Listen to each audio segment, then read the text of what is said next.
Good morning, students. Welcome back. My name is Neha. Today we will start a new chapter, chapter number 11, that is algebra. And in this video, we will cover introduction part. As we have already studied about the arithmetic, mathematics, and geometry. Arithmetic is what? It is a branch of mathematics in which we have studied about only the numbers. जिसमें हमने सिर्फ numbers को study किया. जब भी हम numbers की study करते हैं, that type of math is known as arithmetic.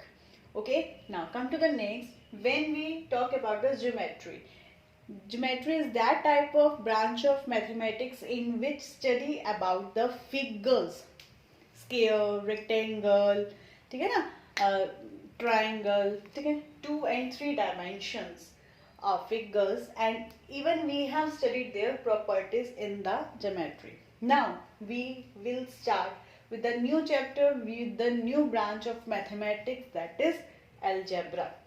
And in this algebra, in this mathematics, we are going to study is the use of letters.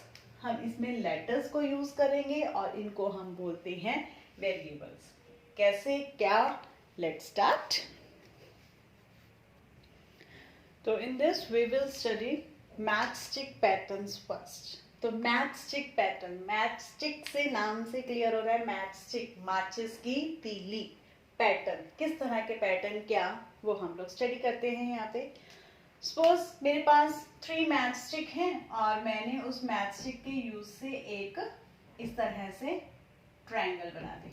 ठीक है, दिस इज अ पैटर्न कि एक triangle को बनाने के लिए कितनी मैच स्टिक्स यूज हुए, दैट इज 3. ठीक है जी. तो अब हम सपोज कर लो हमारे पास कोई अल्फाबेट गिवन है और हमसे पूछा जा रहा है कि इस अल्फाबेट को ड्रॉ करने के लिए हमें कितनी मैच स्टिक्स की रिक्वायरमेंट है. तो सपोज कर लो I have a letter L. तो एल के लिए मुझे कितनी मैच स्टिक की जरूरत होगी, 1 and 2.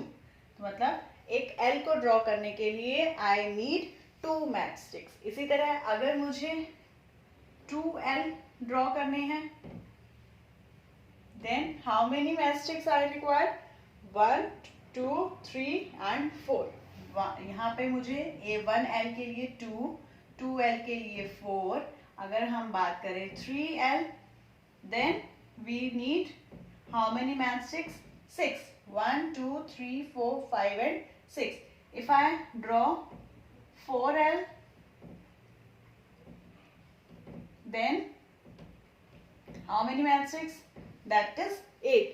तो यहाँ से हमें ये नजर आ रहा है that यहाँ पे क्या चल रहा है, 2 into 1, 2 2s are 4, 2 into 3, 2 into 4. ये क्या चल रहा है आपका 2 का टेबल. तो यहाँ से एक हमारे पास मतलब हमें ये पता चल गया कि अगर सपोज कर लो मुझे 1L बनाना है तो 2 चाहिए, 2L बनाना है तो 4 मैच स्टिक चाहिए. अगर मेरे से पूछा जाए कि मुझे 10L ड्रॉ करने हैं तो मुझे उसके लिए कितनी मैच स्टिक्स चाहिए, तो हमें यहाँ से पता चल गया कि अगर 1L बनाना है तो 2 मैच स्टिक, 2L बनाने हैं तो 4 मैच स्टिक्स, 3L बनाने हैं तो 6 मैच स्टिक्स, 4L बनाने हैं तो 8 मैच स्टिक्स. तो इसी तरह अगर मुझे 10L ड्रॉ करने हैं तो मैं क्या करूंगी, यहाँ पे 2 मल्टीप्लाई बाय 10. तो मुझे कितनी मैच स्टिक्स चाहिए, 20. 1 चाहिए थी तो 2, 2, 3L, 4L. तो यहाँ से हमारे पास आया आइडिया ऑफ वेरिएबल.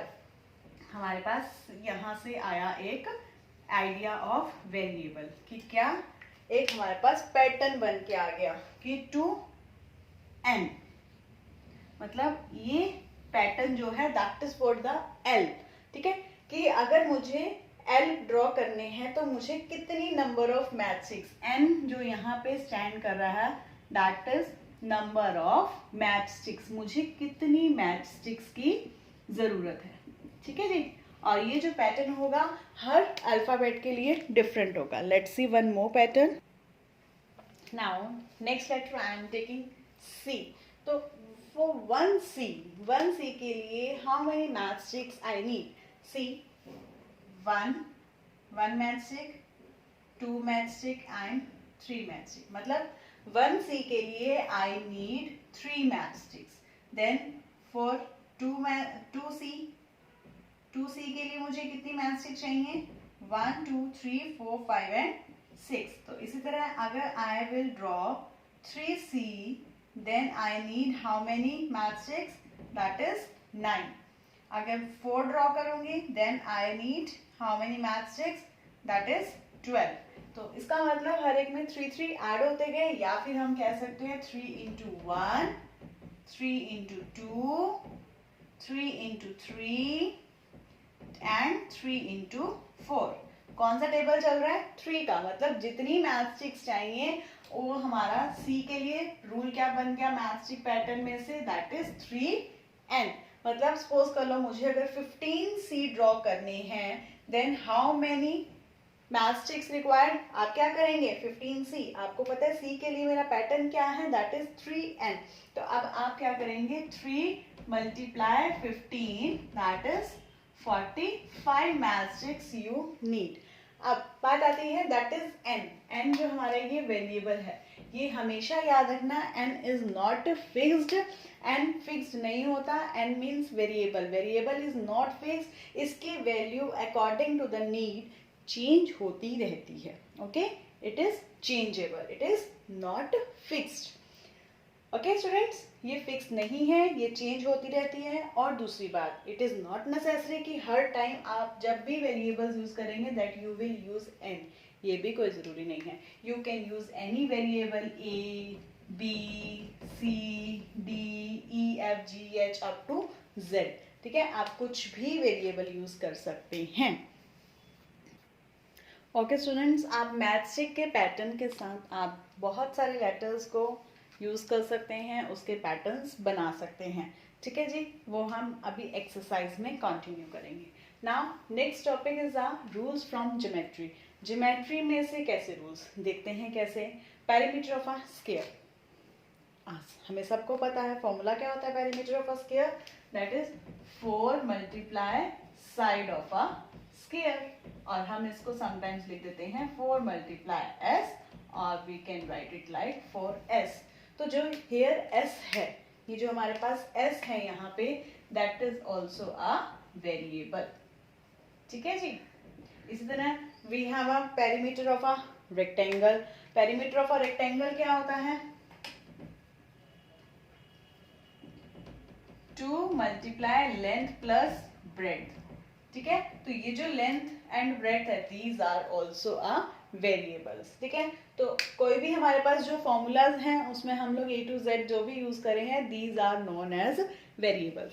या हमारे पास सपोज कर लो हमारे पास एक फॉर्मूले जैसे ये हैं a plus B whole square, a square plus b square plus 2ab. So these are a and b are also variables. या हम जैसे हमने प्रॉपर्टीज की थी, डिस्ट्रीब्यूटिव प्रॉपर्टी की, कॉम्यूटेटिव प्रॉपर्टी की, whatever the property we have done, a plus b is equal to b plus a. a and b here also a variable. ठीक है, ये सारे जो रूल्स हैं wherever we are using these type of letters these are known as variables and these are changeable, these are not fixed. इनकी value कुछ भी हो सकती है accordingly. Okay students, hope so you understand this introduction part. Okay students, take care, bye bye.